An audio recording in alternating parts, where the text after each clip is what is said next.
Hello,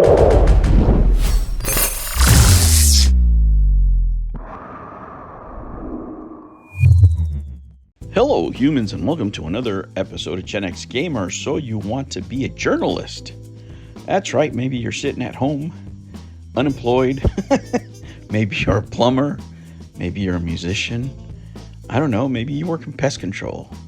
All of a sudden you decide, hey, I'm going to start a YouTube channel, and I'm going to be an investigative journalist. Do you have a degree? Do you have a degree in journalism? No. Do you have a lawyer on standby to advise you on what the law is regarding defamation, slander, anything like that? No. Do you have the proper insurance or a business license? No. Great. Then this is the video for you. Look, if you want to embark in this journey, you are welcome, because you will be the subject of one of my videos probably.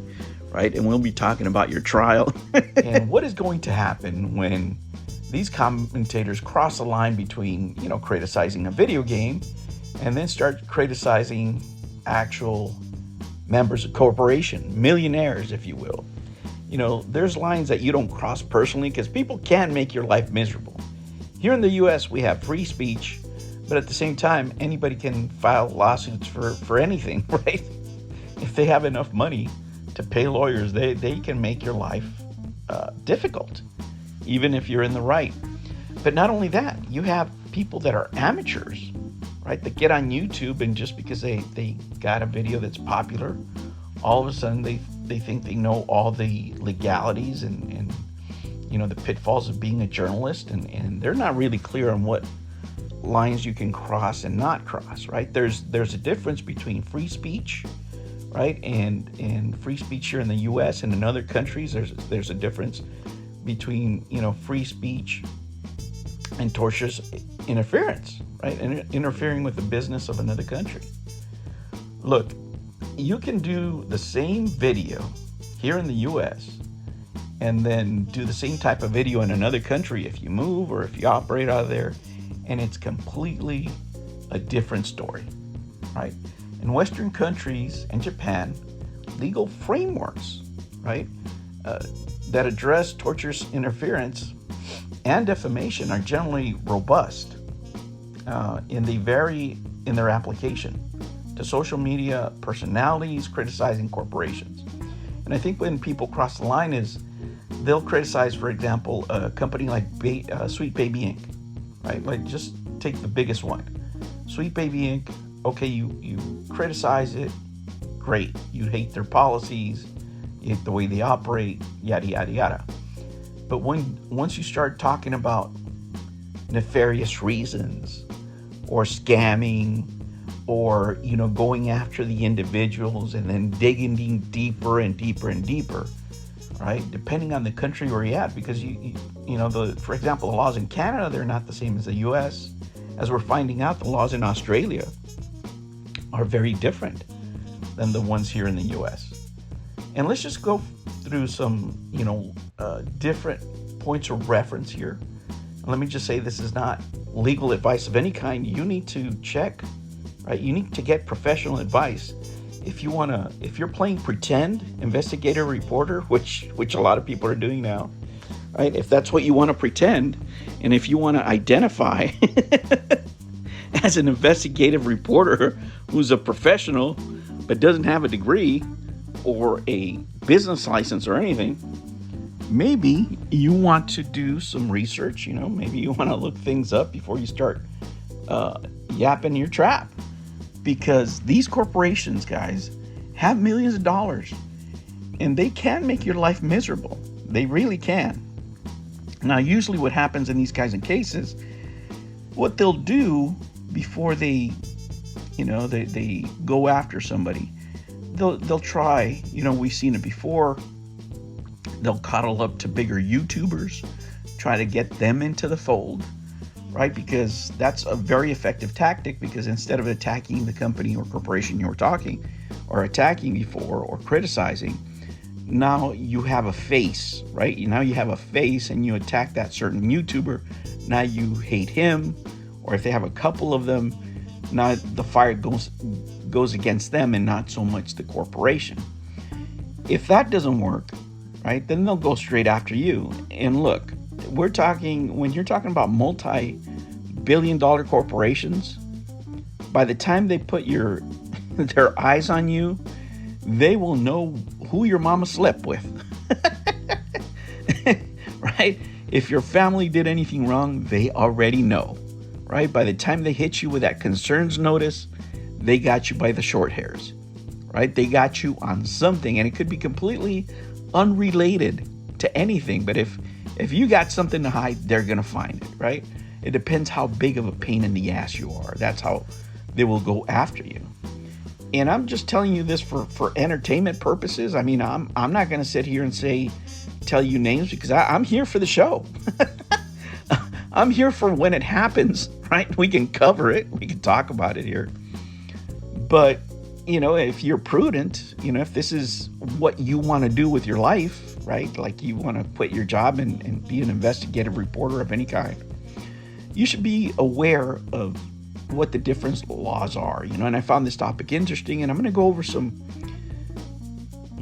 just general knowledge, right, that you should be aware of, that you can find online anywhere. Again, it's not legal, professional advice, but maybe something to give you something to think about before you just start crossing lines that you're not aware, right, that are in your country, for example. Now, I'm not going to go over the U.S. because, not too much, because we already know what's going on here. But for example, in the United Kingdom, right, the U.K. has stringent defamation laws, which can encompass tortious interference, like I said before, false statements, cause to economic harm. They have a Defamation Act of 2013, I believe is a year, and it requires claimants to demonstrate that the publication has caused or is likely to cause serious harm to their reputation, right? For corporations, it means showing serious financial loss, right? If social media personalities making false and damaging statements about companies can be held liable under these provisions, right? That's just the UK. That's just a broad type of definition. You can go and look at that Defamation Act if you really want to, right? To avail yourself of information. In Germany's legal system includes provisions against defamation and unfair competition, right? The German Civil Code and the Act Against Unfair Competition provide remedies for businesses harmed by false statements. Social media influencers disseminating false information that damage a company's reputation or business relationships may face legal consequences under these laws. Think about it. Just think about YouTubers that say, this person committed a crime, right? I'm sure that this person committed a crime because they made this statement. Let's just say that they accuse them of, fraud, right? Because they said something online, and you think that this proved that the person is fraudulent because in the face value of what they said, it seems like fraud. But then you find out that under the law, they're acting as an agent of the company, and they're just reading off a statement that they're getting paid to do. They didn't know that what they were doing is illegal in that particular country. That doesn't count as fraud. Now you just accuse a person of a crime. You have to remember, when you say fraud, that's a crime that's punishable with jail and fines. You're damaging that person's reputation. It's different if they already got convicted of fraud, right? You could say this guy's a fraudster, a convicted fraudster. But if you're just yapping your gums and that person on the other side of those words in your video goes viral and they have access to millions of dollars, what's stopping them from coming after you? Nothing, right? Especially if they're pissed. All right, let's talk about France, right? French law criminalizes defamation and public insults with specific statutes addressing harm to individuals and legal entities, right? Think about that. That's a lot. It sounds like it's a lot stricter than other laws, right? More strict. The French Penal Code imposes penalties for defamation, and corporations can initiate legal actions against individuals, right? And social media personalities who make false statements. Yep, you know how the French are. And let's talk about Japan. Look, in Japan, defamation is addressed under the Civil Code and the Penal Code. Individuals, including social media influencers, can be held liable for making false statements that harm a corporation's reputation. You know, I just talked about two countries where a lot of video game companies are based out of, France and Japan, right? Additionally, in Japan, Unfair Competition Prevention Act really enforces a law. It provides remedies against acts that damage a company's business interests, which can encompass certain forms of tortious interference, right? In the U.S., we all know it, right? We know exactly what's going on. While part of the original, stuff that we talk about here is free speech and how it's protected, right? But if it's a false statement, that can cause harm or defamation, tortious interference when it comes to business, especially if you are an influencer, maybe you're and you have a company and you're trying to do certain things and you criticize another company, that could be dangerous, right? And let's give you an example here.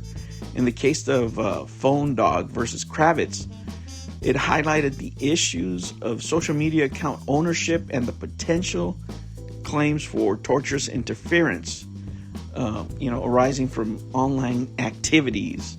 And that's like a Wikipedia stuff that you can find. Look, while in Western countries, guys, and Japan have legal mechanisms that can address tortious interference and interference when it has to do with defamation, the application of these laws vary from country to country, right? But generally, just speaking in general, again, this is not legal advice, right? This is just in general. You can conclude that a social media influencer that makes false statements could get in trouble with anybody, right? Especially if they cause economic harm to a person or a corporation.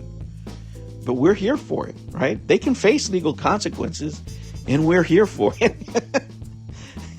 The threshold of the claims that they make, right? And the onus is on, whoever's going to put these, lawsuits out there, it's going to be on them, right? But the penalties can vary, from money to a lot of money. And it's just going to be fun for us. But if I had to predict the future here, guys, there's only so many losses these companies are going to take. Whether it's Ubisoft, Sweet Baby Inc., BioWare, you name it. I think that when these guys cross the line is when they, go in above, just criticizing company policy. I'll give you an example. Say I'm criticizing a company's policy. Okay, that's cool. But you've seen them out there. There's influencers that go, okay, well, who's in charge? And then they look at that person and they start digging in deeper and deeper and deeper. And you can make fun of them. You can clown them, right? Like, I'll give you the example of Gerard. Like, you can make certain claims on Gerard, like if you don't like his looks, right? If you think he's just, whatever, if he did something online that you can criticize, go do it till you're self blue in the face. Pretty much free speech. Again, this is not legal advice, right? But just in my point of view, layman's point of view, free speech would cover all of that. When it crosses the line is when you start accusing people of crimes, right? And that's when you have to check your local laws, right? Like where you live. Is that okay? If you, in a country like the U.S., you can say he's fat and ugly all day. Nobody's going to chastise you for that. But when you go beyond and start talking about legalities and you start accusing people of crimes that they haven't been convicted of or charged with, that is when, even if you might be right of what you're saying, that's when you're opening yourself for these people. Forget about being right and wrong. You open yourself with people with money just to come at you. And if you don't have those resources, they will shut you up because you have no choice. I mean, how are you going to go to court? if you don't have a pot to piss in, right? If they take you to court and court costs, you know, begin at a $10,000 deposit, who the hell wants to do that? There's better uses that you have for $10,000, let me tell you, right? I wouldn't do it. Hell no. I'm not doing that. There's so many things you can invest $10,000 in rather than just idiotic crap. But you know what? People will do it. The internet is crazy. People here on YouTube and social media, they think that it's the real world. And then with these lawsuits, they find out that it's not. That's a completely different thing, right? But you know what? I'll wait for it. I will wait for it, and we will comment on it, and we'll just see what these people do. This is just sort of a warning of what could happen. I'm trying to look into the future here. But whatever happens, I'm sure it's going to be fun. All right, guys, thank you for joining me on this Monday. I hope you guys are having a great and productive day. And this, you know, entertained you for a while. I don't know, maybe you're in the can right now. Maybe you're driving in traffic. Whatever you're doing, I hope I entertained you for a little bit. Guys, thank you so much, and I'll catch you on the next one. Take care.